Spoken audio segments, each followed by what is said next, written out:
Hello friends, स्वागत है आपका हमारे यूट्यूब चैनल पर। और हम आपको सी लैंग्वेज पढ़ा रहे थे और सी लैंग्वेज में आज का हमारा टॉपिक है ब्रेक एंड कंटिन्यू स्टेटमेंट। यदि आप इन स्टेटमेंट्स को बहुत ही अच्छे तरीके से समझना चाहते हैं तो देखिए हमारी वीडियोज़ को एंड तक। तो सबसे पहले देखते हैं break statement. Break statement is used to bring the program control out of the loop. Break statement का यूज़ करते हैं हम प्रोग्राम के कंट्रोल को आउट ऑफ द लूप से बाहर लाने के लिए हम ब्रेक स्टेटमेंट का यूज़ करते हैं। The break statement used inside loops और स्विच स्टेटमेंट्स। और ब्रेक स्टेटमेंट को हम लूप्स और स्विच स्टेटमेंट्स में यूज करेंगे। इसका सिंटैक्स है ब्रेक लिखते हैं और ब्रेक के पीछे सेमीकोलन का निशान लगाते हैं। एग्जाम्पल में देखते हैं, स्विच मैच केस होता है इसमें, और केस 1 और यहाँ पर स्टेटमेंट और उसके बाद ब्रेक लिखा होता है। यदि यहाँ पर ये ब्रेक नहीं होगा तो यदि केस 1 से मैच हो जाता है तो केस 1 को भी चलाएगा और डिफ़ॉल्ट को भी चलाएगा। लेकिन होता क्या है कि केस जिससे मैच हो केवल उसी केस को चलाए। तो यहाँ पर ब्रेक होता है तो ब्रेक से वो इस स्विच स्टेटमेंट से स्विच केस से बाहर आ जाता है। तो चलिए देखते हैं इसको प्रैक्टिकली। यहाँ पर देखिए मैं आपको प्रैक्टिकली बता रहा हूँ कि यहाँ पर सबसे पहले मैं एक वेरिएबल डिक्लेयर करता हूँ इंट आई, और मैं एक लूप बनाता हूँ फोर लूप में i इक्वल्स टू 1, i की वैल्यू इनिशियलाइज 1 करता हूँ और i कंडीशन रखता हूँ इसमें i जब तक less than and equal to 5 है तब तक ये लूप चले और i की वैल्यू हर बार एक एक बढ़ती जाए। और इसमें करली ब्रेसेस के अंदर मैं इसका कोड लिखता हूँ। सबसे पहले मैं आपको बिना ब्रेक स्टेटमेंट के इस प्रोग्राम को रन करके दिखाता हूँ और यहाँ पर मैं इसे प्रिंट कराऊँगा i की वैल्यू।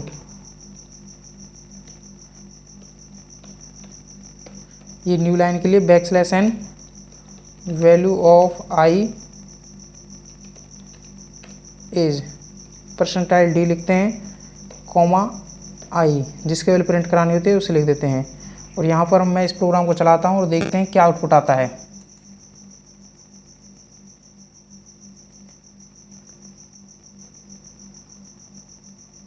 तो देखिए इसका आउटपुट क्या है, value of i equal to 1 2 3 4 5। इसने i को इस लूप को 5 बार चलाया। पहली बार में 1 वैल्यू थी, दूसरी बार में 2 हुई, तीसरी बार में 3 हुई, इसी प्रकार ये 5 तक गया। अब मैं इसमें ब्रेक स्टेटमेंट का यूज़ करता हूँ। ब्रेक स्टेटमेंट का यूज़ हम एक कंडीशन के रूप में यूज़ करेंगे। जैसे पहले मैं कंडीशन लिखता हूँ इफ़ i इक्वल्स टू 3। जैसे ही i की वैल्यू 3 हो ब्रेक स्टेटमेंट हमारी एग्जीक्यूट हो जाए।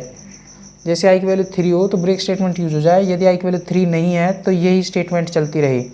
तो अब इसे फिर से मैं एग्जीक्यूट कराता हूँ प्रोग्राम को। तो देखिए इसने वैल्यू ऑफ i इज़ 1। इसने वैल्यू जब i के इक्वल 1 थी तो इसने इसे प्रिंट किया, स्टेटमेंट प्रिंट एफ स्टेटमेंट को इसने एग्जीक्यूट किया। फिर value of i equal to 2, जैसे ही वैल्यू ऑफ i 2 हुई तो भी इसने इसे एग्जीक्यूट प्रिंट किया। जैसे ही value of i equal to 3 हुई, ये i और 3 जैसे ये कंडीशन ट्रू हुई, इसने ब्रेक स्टेटमेंट को रन कर दिया और इसके तुरंत बाद ये इसने लूप से बाहर आ गया। इसके बाद इसने कुछ भी नहीं चलाया। तो अब मैं इसमें कुछ कंडीशन बदल के देखता हूँ।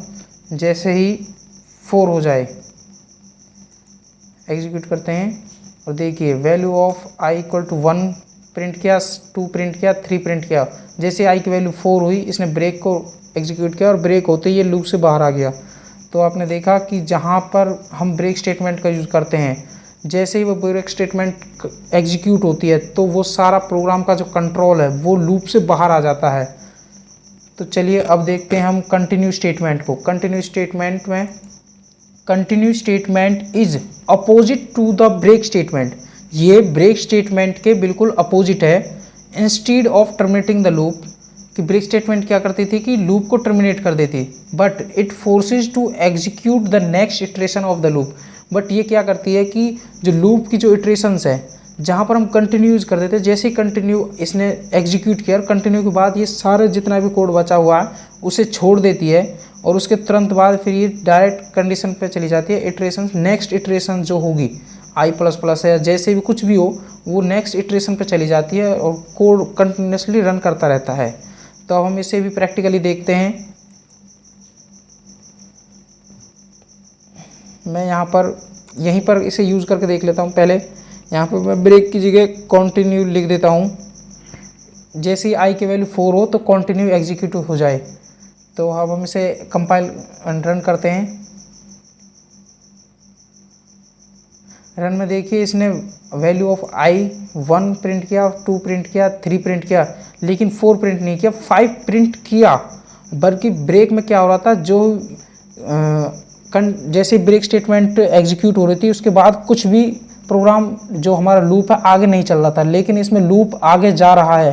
4 पर कंटिन्यू एग्जीक्यूट करने के बाद लूप आगे गया, 4 को प्रिंट नहीं किया, 5 को प्रिंट किया।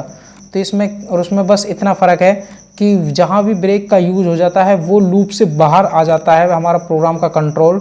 बट कंटिन्यू में ऐसा नहीं है। कंटिन्यू में जहाँ भी कंटिन्यू का यूज होता है केवल उस बार का जो कोड होता है उस कोड को स्किप कर देता है और नेक्स्ट उस पर चला जाता है इटरेशंस पे, और उसके बाद हमारा प्रो लूप है जो बिल्कुल सेम ऐसा ही चलता है जैसे पहले चलता। तो यदि मैं यहाँ पे 4 के साथ साथ एक और कंडीशन देता हूँ, जैसे i इक्वल्स टू 2 हो,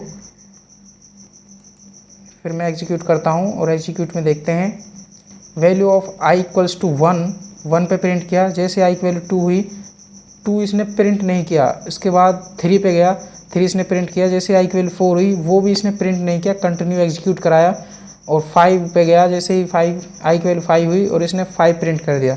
तो इसमें ये अंतर है। उम्मीद है आपको हमारी ये वीडियो बहुत ही पसंद आई होगी। हमारे यूट्यूब चैनल को सब्सक्राइब कीजिए और साथ में बेल आइकन पर क्लिक कीजिए, और हमें सपोर्ट करने के लिए हमारी वीडियोज़ को लाइक, शेयर और कमेंट कीजिए। Thank you.